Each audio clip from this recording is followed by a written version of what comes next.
Welcome back to the Longview PD On-Air Podcast. I'm your host, Michaela Vaughn. I am Ryan Rocket. I'm still Batman. I'm Carrie Higginbotham. And today we have our guest. We have Sergeant Humphrey with us. Yes, so Sergeant Humphrey, been at the PD now for a little over 17 years. Been in the narcotics unit now for 7 years. Supervisor there. Before that, I was in the gang unit, SA unit for 5 years, and patrol for about 4 or 5 years. Cool. I didn't realize you had been here for 17 years. Oh, yeah, he's old. Hmm. I'm still fit and look like I'm in my youth. Yeah. But I'm old. You had a rough childhood. Okay, so we do want to preface with we're not trying to scare our audience. We just want you to be aware of this information, right? We do want them to be aware of the dangers that exist. Yeah. Is that maybe a better way to put it, Kelly? No, I mean, I think most people think our job is just to go out and fight the bad guy, but, you know, we have the serve part and awareness to dangerous drugs, you know, fit into that category. Yeah. So we are talking specifically about fentanyl awareness, right? It's the October is Fentanyl Poisoning Awareness Month, Yes. right? I did not realize that was a thing, I didn't either. like the awareness month for this, until maybe a couple of weeks ago. We had a presentation at ModCobb, like a consortium, right, that had a question and answer panel, some presentation stuff. There were demo rooms and all kinds of things going on up at ModCobb. Kelly, you were a part of that. Can you talk to us a little bit about what that all entailed? So that was the DeFi conference, and it's drug education for families and youth. And it's going to be a yearly reoccurring deal, which I think is extremely important to bring awareness to, you know, the families and the kids at the same time. And what's good about that conference is we separated the kids from the adults. So the kids got some teaching and the adults got some, you know, behind the scenes information. You know, how can they know if their kid's doing it? Where could they hide on? We had some pretty cool, you know, hands-on stuff that got a lot of positive feedback. So for the adults was more along the identification and awareness of warning signs, stuff like that, places to consider looking whenever you're making sure everything's okay at the house. Yep. And then the kids side, what was theirs more about? They did some yoga, just some relaxing, I guess, ways to release stress and anxiety versus, you know, pills. And then we had a long question and answer session, which, I mean, for those kids, they had some really good questions. I think we had some good feedback from that as well. How many people were registered for the conference? I believe there were like 155 with 98 parents and 57 students. Cool. Wow. Very cool. There were a couple of college kids. I did a lot of, you know, walking after the conference, just getting feedback. We had some college kids that were sent for, you know, just information. They may have been writing a paper on it. And then the biggest drawback that I saw was just the lack of spreading the information about the conference even happening. Right. A lot of people said they saw it in the events and their Facebook, but it was something you have to go manually look up. Mm-hmm. You said it's going to be an annual thing, right? Yeah. Okay. So Yep. that said, It should be around October since it is, you know, Drug Awareness right. Month. Whenever that one comes out next year, we start getting dates for that. We can update our social media. We'll probably bring it up on a podcast beforehand and make sure people are aware that it's something that's out there. So maybe for perspective, not just what is fentanyl, but how are these students encountering it? I mean, it's just it's flooding the market, and you know, it's coming mostly. What we're seeing are counterfeit pills, counterfeit prescription pills like oxycodone or Oxycontin. It's becoming more popular in Xanax, Adderall, things like that. Just there's so many counterfeit pills out there, and you know, schools have always been pretty commonplace for kids to share their Ritalin prescriptions or their Adderall prescriptions to help their friends to, you know, concentrate on tests and things like that. And with the amount of counterfeit pills coming out, it's just going to increase the dangers of, you know, what sourced this Adderall or this Ritalin pill. And then the kid taking it doesn't know. Yeah. And what is fentanyl? It's a synthetic opioid, and it was made like in, I believe 1959 is when it really became popular, and it was used for, it's an anesthetic in the medical field. And it's still used today in the form of anesthesia, suckers, patches, things like that are used for terminally ill people. Okay. The issue what we're seeing is it's not, laboratory made, it's clandestine made in a lab somewhere in Mexico or China. And there's no regulations or anything like that. It's just there's no quality control or anything Right. as it relates to that. Okay. and it's coming over here in either already pressed pill form, or there's also a lot of people buying pill presses locally. So they just like fill it full of this powder and mush it down to where it's the same shape as like a Tylenol or something. Yep. They get the dye that presses the pill into the shape and the form with the little numbers. The M30 is the real, very, very popular counterfeit drug we're seeing. And What's that real quick? it's a Percocet Okay. M30 pill that's so many milligrams of supposed to be Percocet medicine, which is another opiate. But they're using that as like the mother pill to, distribute it. Okay. One of the biggest dangers of this is you could have somebody who truly thinks they're taking a Percocet, who has had Percocet several times before in the past, right? And it hasn't had an issue. Maybe it's helped with whatever they were treating medically. Maybe they have a problem and have been abusing Percocet, right? But they know that they can tolerate that, and that's what they're used to. And then they get one of these that looks identical to it, and instead of the Percocet, it's got fentanyl inside, and the potency of fentanyl is so much stronger than your typical opioids that it could just take you like that. So it'd be like a natural opioid, but then it's like, exponentially stronger in the same quantities. Right. So fentanyl's roughly, depending on where it is, right? We talked about there's no quality control, right, where the stuff is being made. So it's remotely 50 to 100 times stronger than morphine, or probably 50 times stronger than heroin, 100 times stronger than morphine. It's what most of the stats will say. But again, there's no quality control. So you can get some that's 50 times stronger and then get another batch from a different place that's 75, 100 times. You know what I mean? Like, it's just, there's no way to say exactly what you're putting into your body. And that's what's scary about this, because the way that opioids affect your body, they start to slow down your respiratory system, your heart rate decreases dramatically, and people will fall asleep and not ever wake up. And it's a scary thought, knowing this stuff is there, and people aren't truly aware of what it is that they're ingesting. Yeah, it only takes 2 milligrams as a lethal dose of fentanyl into a human person or human body, and we like to use the analogy of like the chocolate chip cookies you're making at home when you have your flour and all your ingredients mixed up, and you got your chocolate chips mixed in, and you're sitting there stirring your batch, and as you scoop out your cookies, some of those cookies have a lot of chocolate chips. Mm-hmm. Some don't have but one or two. So it's kind of that same analogy when you're mixing in all these powders. Some of those pills that are pressed may have a lot of fentanyl in them, and some of them may not. So it's always a guess every pill you take.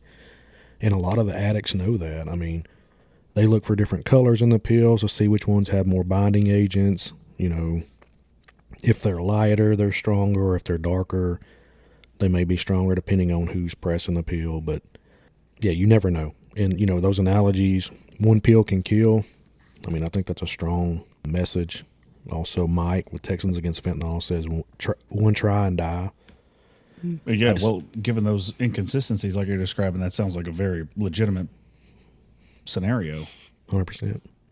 Well, and the amount that is lethal, right? It can be held like on the tip of a pencil, right? Mm-hmm. So those very small amounts can. Yeah. So if you think of it, we like to use the analogy also for like a sugar packet.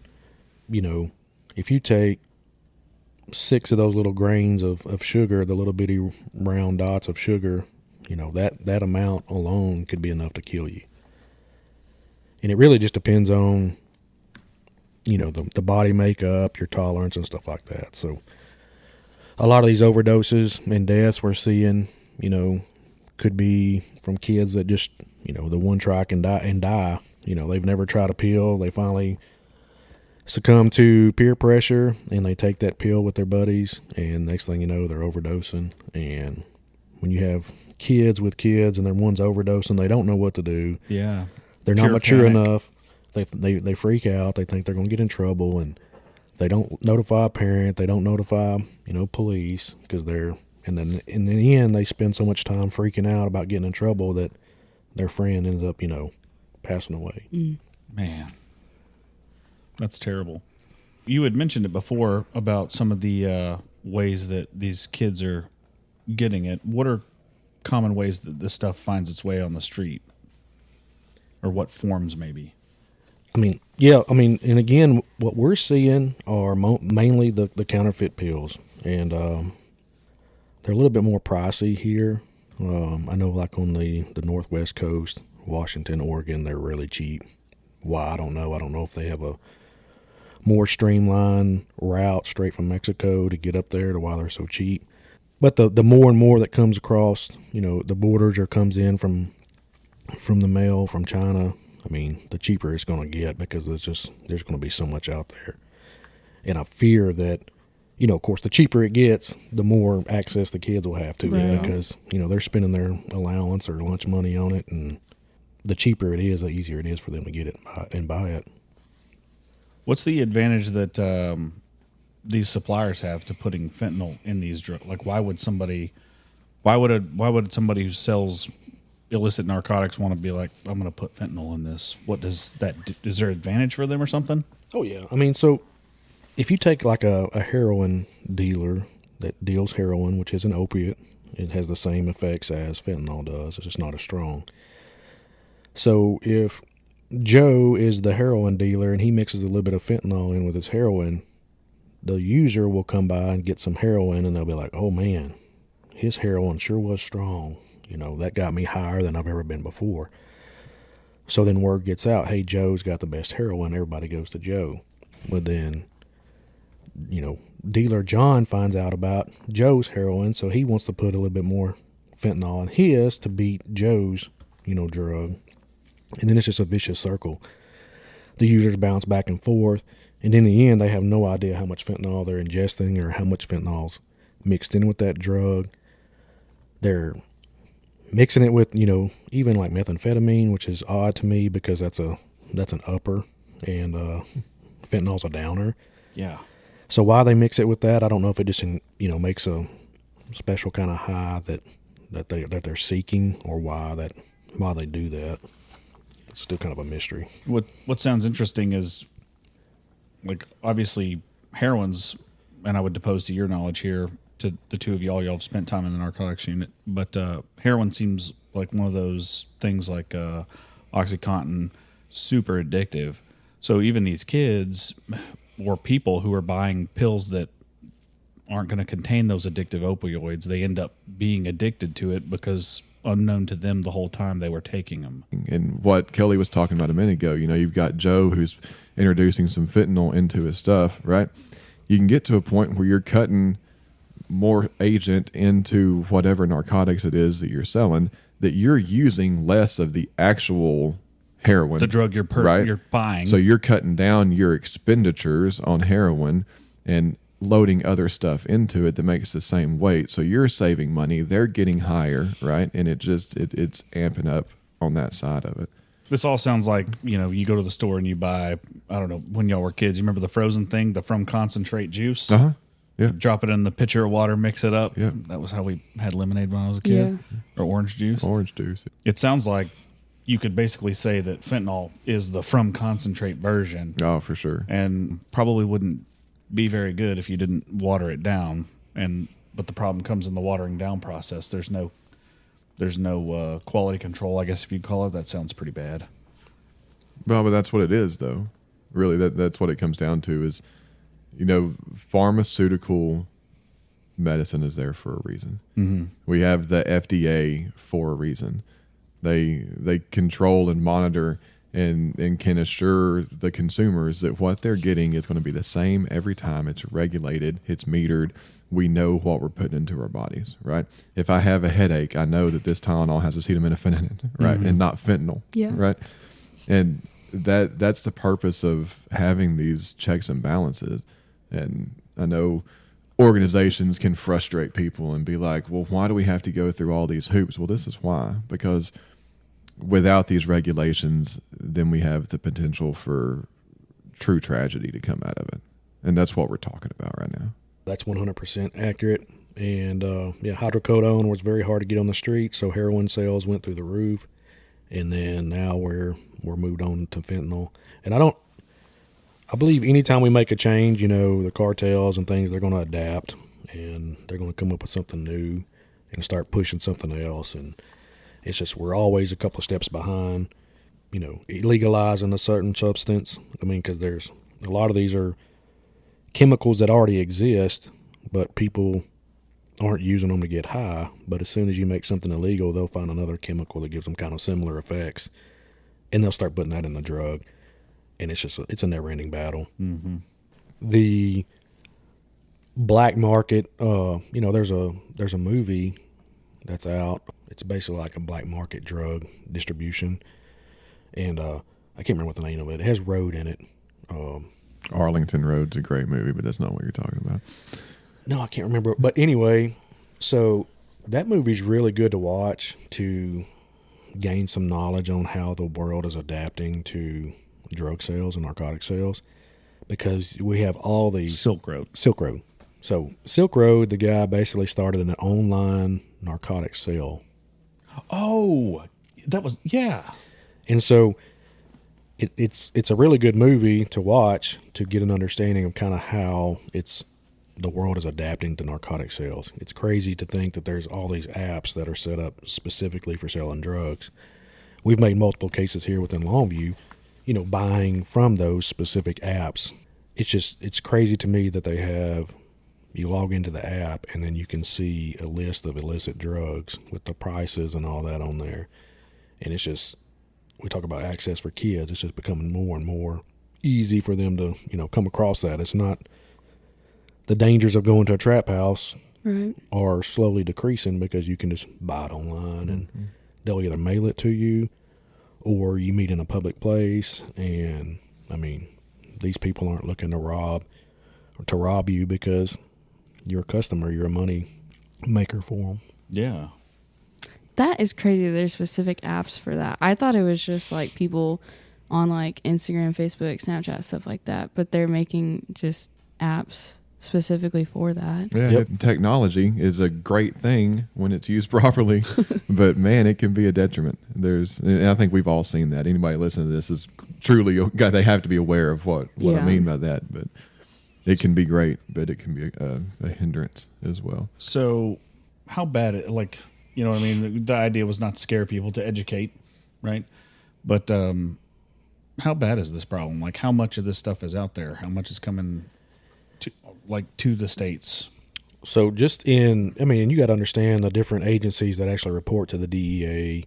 A lot of smaller agencies don't report, drug confiscations and seizures and stuff like that to the DEA. But in 2023 alone, there were 390 million lethal doses of fentanyl recovered. That's more than there are people in the United States. Exactly. So that's just the reported amount that was and just recovered. The amount that was found. Yep, and the amount that was found. I think they had 80 million counterfeit fentanyl pills, and I think 12,000 and something pounds of fentanyl powder. Oh my gosh. That was seized just by the DEA alone. And it could be counting some of the agencies that report to DEA the finding or their seizures. So that's 2023 alone. So it's and I assume this is getting worse every year. 100%, yeah. Rocket, can you tell us a little bit about some of the legislation that's come out recently with the fentanyl? Yeah, for sure. There's an addition to the criminal charge of murder. So the state defines murder as knowingly, intentionally, recklessly, with criminal negligence, taking a life, right? Yeah. They added an amendment to that with this prior legislative update that says very specifically, if you knowingly manufacture or deliver a controlled substance in penalty group 1B, which is fentanyl, Okay. right?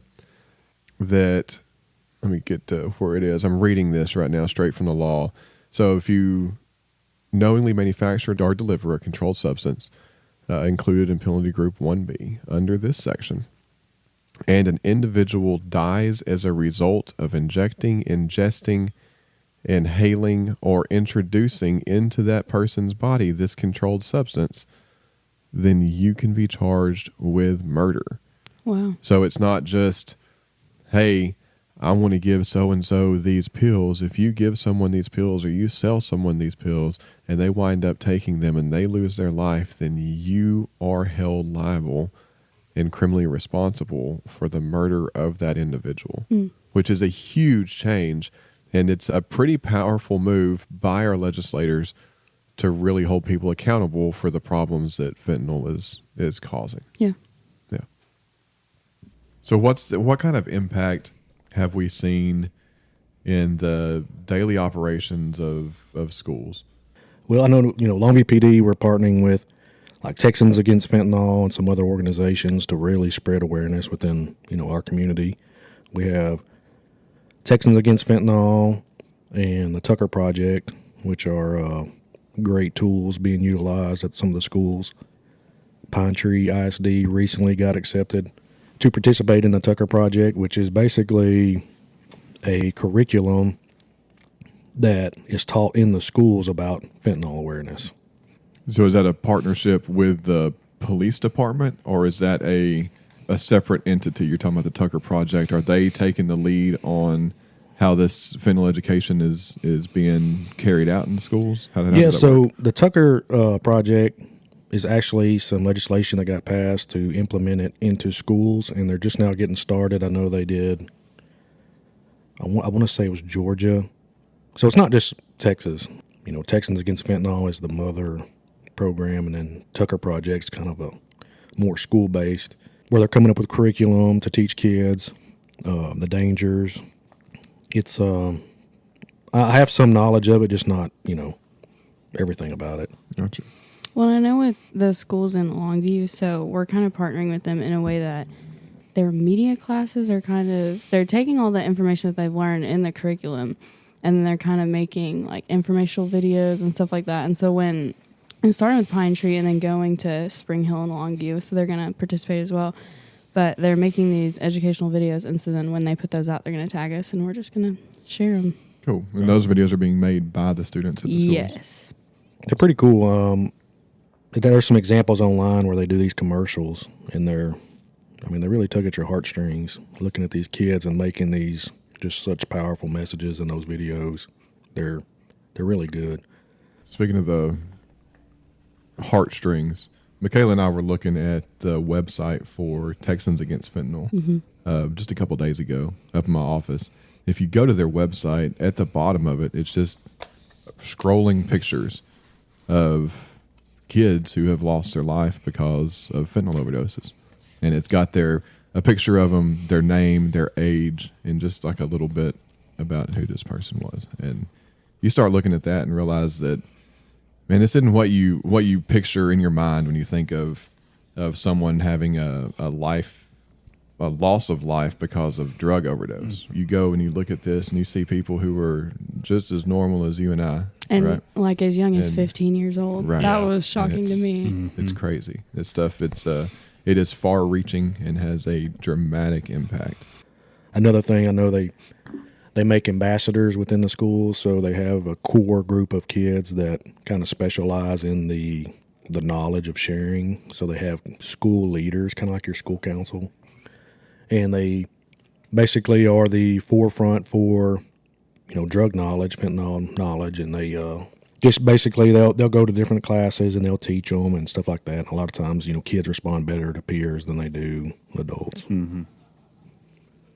I know Pine Tree has purchased Narcan or naloxone dispensers for their schools, which is, it's sad to even think that we have to have that, but in reality, we do have to have it because of the amount of overdoses that are slowly happening. Right. And even at the Defy conference, the partners in prevention were able to get, free Narcan for every person that attended the conference. And to see that, it's sad to me to know that we're having to hand out Narcan, to combat, and I'll talk about what Narcan is in just a second, but we're having to hand it out, for free to all these people, to have just in case. It's sad to me to think that that's what we've, come down to. I mean, it's down to the point where every one of our patrol officers gets issued Narcan, and as soon as that expires, they get issued some more. I was going to ask about that. It's been used multiple times just by our officers on their day-to-day calls that they run into. I mean, it's a great tool. It's a life-saving measure for an opioid overdose. It doesn't have to just be like fentanyl. It can be, hydrocodone or any kind of opioid type pill. It's a nasal spray. You can administer it, a little push button, shoot it right up into your nostrils. The good thing about it too is that if you get administered that and you didn't need it, it's not going to hurt you. Right. So, and it's not a use the Narcan and you're saved. It's just a temporary reliever of the symptoms that Narcan is going to cause on your body. So it gives you that ample amount of time to get to the hospital to get real help. So it combats the effects of the opioid to give you time to get to the hospital. I'm glad you said that. I think there's a big misconception that Narcan is hey, one and done, right?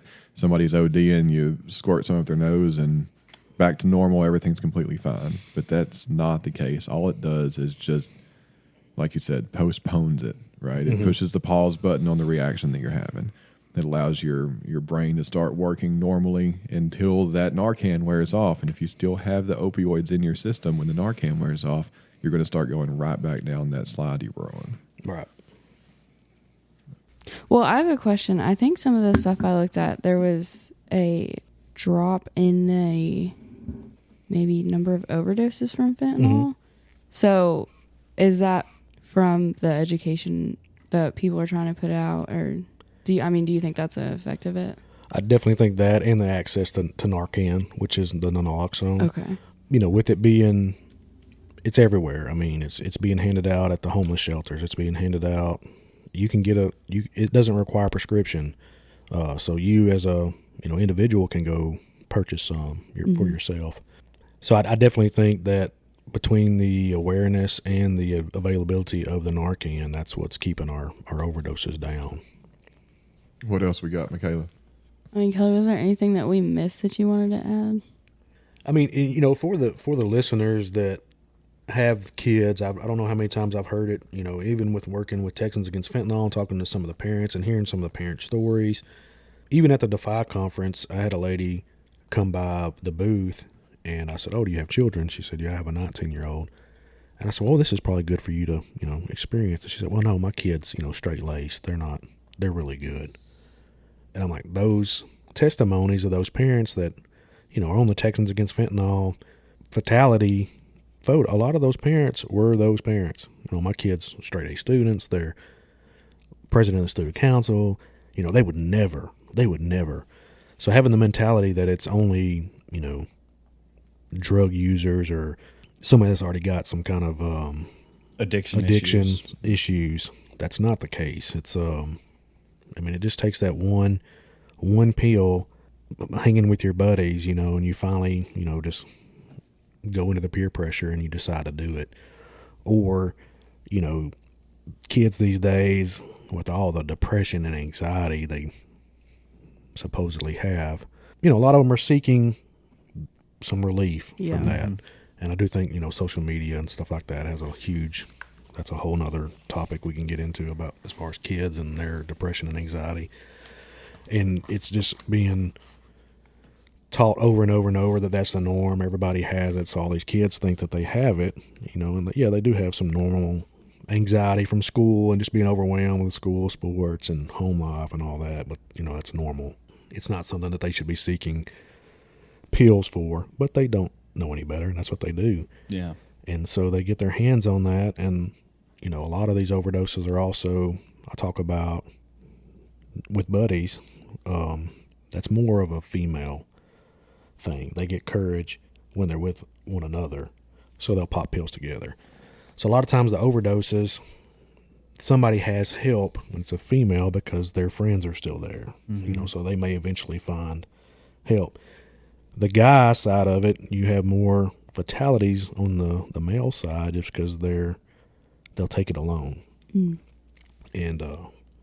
there's nobody there with them when they take it, and then they're not discovered till later by a family member or something.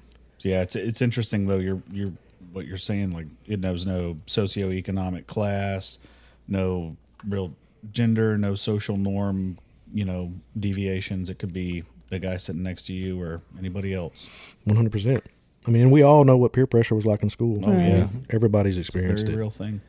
And it could just be something as innocent as just thinking one pill. That's why I talked about the one pill can kill, and I'll keep spreading that message because it's so important. Because that's all it takes. That's why it's so important for parents to have these conversations. And it's great that we're getting into the schools, but if we can keep it coming in from every angle, from the schools, the churches, the home life, your friend groups, your Boy Scouts, or whatever it is that you may be involved in, as long as we can open up people's minds to the idea that this is a real thing, this is not going away, and we need to be aware of it. We need to know what it can do, what it looks like, and how bad it can be. Maybe the more it's heard, the fewer fatalities we'll have each year, because people will stop and actually think maybe there's something to this. Maybe it's not just a scare tactic. Maybe it is real life, and start to listen. So as parents, friends, relatives, what are some things that we would be able to recognize that might be indicators of somebody's using it or has an issue with it, and what can they do? Yeah, I mean, you definitely have, and this goes with any drug, you're going to have kind of similar side effects, I guess, if you want to call them that, changes in behavior and acting out, or, depressed states. Are they, changing up their, we want to hang out with friends, or they want to be more loners now? It's really just becomes a change in behavior, and who knows our kids better than, the parents. So as soon as you start noticing that, I mean, communication's huge with your kids, and you have to have that relationship with them to be able to come from a loving disciplinary side, and you want your kids to be able to tell you stuff without, blowing up and losing it and getting so mad at them that the next time they're going to hide that from you. It's just a hard balance of, some parenting skills that could be have. So I think once you have those relationships with your kids, that they know they have the freedom to come and talk to you about those troubles, and understand that you're explaining to them, I may get mad and upset at you for this, but if you tell me, it's going to be a lot less, intense. And so really having those relationships with your kids, and then seeking that help. And if they're not willing to talk to you, and you notice those kind of issues, it's probably time to start reaching out for a third party, whether it be counselors at the school, giving them heads up, talking to pastors or youth pastors, things like that. If you, are a Christian or a believer, go to some kind of religious institution. Or, you may have to reach out and have them some therapists, some counseling, some professional stuff like that. But it's definitely, it's better to act when you first notice it than to wait and it's going to be too late. So definitely be proactive instead of reactive. So if you're a parent, teacher, or just a citizen, if you work in a big workplace and maybe you want to get some naloxone in the event that you encounter somebody who might be potentially suffering from an overdose episode, you can go to naloxonetexas.com. You fill out a brief survey, and they'll actually send you 2 packages of it. So that's going to be NALOXONE, Texas spelled out.com. And I will put that in the description of the episode. Perfect. So you can find it easily. What else you got, Kelly? Another great resource, besides Texans Against Fentanyl and the Tucker Project, studying up on that is, it's neat to see that kind of stuff being introduced into the schools. But operationprevention.com is a great resource. There's lots of study material. There's some of the student videos, the commercials they film. That link is in there. Tons of resources and it's free downloadable resources for teachers, for parents, for students.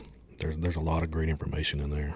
That'd be helpful for even schools that don't have a dedicated program for it. Yeah, 100%. Yeah, there's like I said, there's great teachers, lesson plans, and things like that that's downloadable for free.